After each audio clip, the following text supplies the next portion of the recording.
Radiators are on from 8 to 9 in the morning and 6 to 7 at night, so we have a few hours before our next burst of warmth. I'm told it's good for us. Good for the budget, more like. You'll learn soon enough that although half the brains at Cambridge belong to the women's colleges have none of the money. Drink your tea, though, and you'll feel warm in no time. She sat down in a worn green armchair, and the rest of us perched on cane chairs around her. Amanda, who had a pen and notebook poking out of the sleeve of her gown and ink stains on her hands, took the seat next to Bertie, ignoring Daisy and me.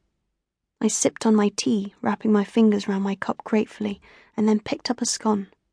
There was only jam to go on top, not cream, but it was warm, and as I cut it open it smelled lovely.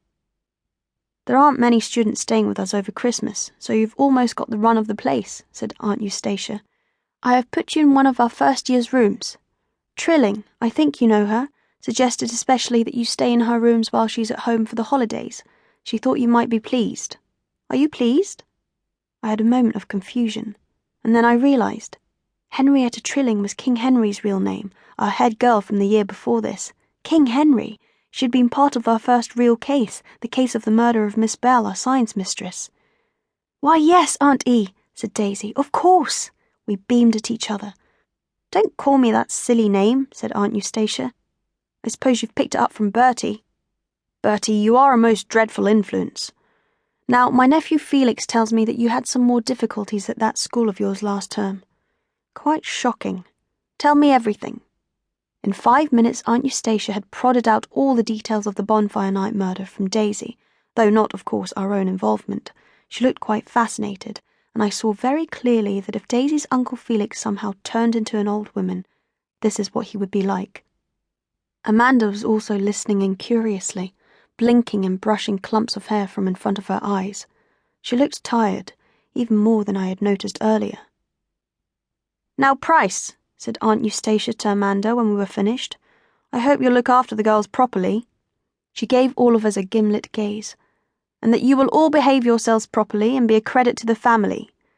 I nodded, feeling myself blush. Yes, Aunt Eustacia, said Daisy. I hope you mean to obey me, Daisy, said Aunt Eustacia. I can see you crossing your fingers. Now you may dress and go to Maudlin for dinner. Price, look after them. I expect them back with no major injuries or defects. Goodbye. We were dismissed. All right then, Bertie said to us. I'm off to dress and meet the boys. I don't care about the boys, said Daisy, sighing.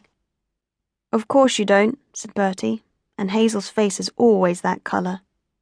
I put my hands up to my cheeks in embarrassment. Anyway, hurry up and get changed. Amanda, you'll bring them to Maudlin? Amanda nodded shortly. Now come to your rooms, she said to me and Daisy. Hurry up. We rushed after her, and I wondered again what on earth was up with her.